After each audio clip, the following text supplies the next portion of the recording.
I've been so blessed to join this team. Des McAnuff reached out to me about 4 years ago. He's been familiar with my work as a playwright, and we sat down and we had a meeting about Donna Summer.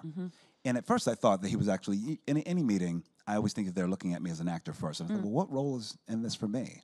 And he said, well, I think that you'd be a wonderful book writer on this. He said, I think you're going to write fantastic musicals. And this, I've just been a playwright. And he says, no, what you do with character and story, I think that there's a world for you here.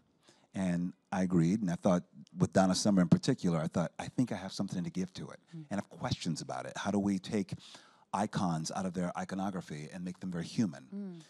That's what I'm interested in. I have another piece about Nat King Cole that I wrote as well that goes up next year at the Geffen, which is about very much about like deconstructing an icon.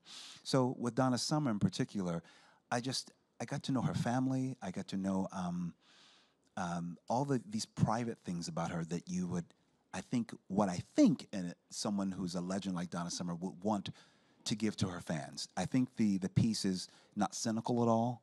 I think it's it's one big open heart. And I think it's honestly, I'll say this, and I'm going to sound like such a Pollyanna, but I don't care. It really is simply joyful. It's spiritual because that's also what Donna Summer was, and I think it really just holds up her legacy and gives you some fragments of her life and builds on this person who's taking. It's imagined as her final concert, the final concert that she would want to give to her fans and to her daughters and to her husband. When you look back at her life, and what are you leaving behind? What are young women going to, how they're going to be empowered for the next generations? You know, there would be no Beyonce if there was no Donna Summer. Plain and simple. Well said. She had to do many things to knock down doors, to have ownership, have agency in her own career. And so it's so meaningful. And the simplest thing, I went to the matinee yesterday. I've never seen this in my entire career. Audiences on the radio when she's singing with Ariana DeBose and her Tony-nominated performance, and LaShawn, are both singing on the radio. A couple just got up and started doing the hustle.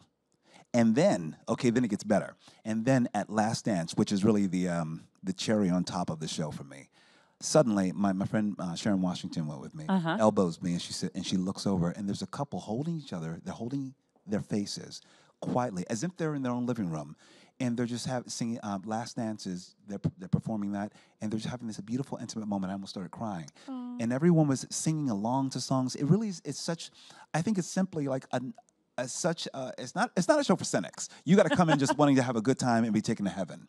And we take you to Studio 54 at some point, and we take you to all these places that I think that people have in their minds and nostalgia, or young people feel like, oh, this is what it was like. This is a woman who was in the center of this. There will be disco is Donna Summer.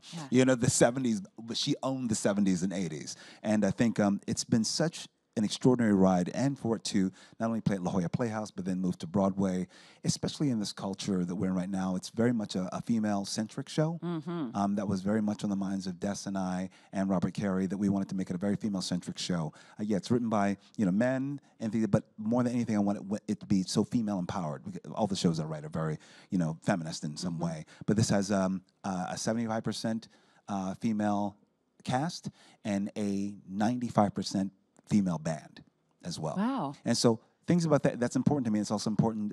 That was already like 4 years ago we started thinking about this, but who knew that we were heading into this is part of what we need in our culture right now. And I think it's really just showing the legacy of Donna Summer and what she leaves behind and how she was going to move forward. So I think it's just a fun night in the theater. It sure is. 100 minutes. There's disco balls. There's sexy costumes. There's women killing it, doing bad girls. It's everything.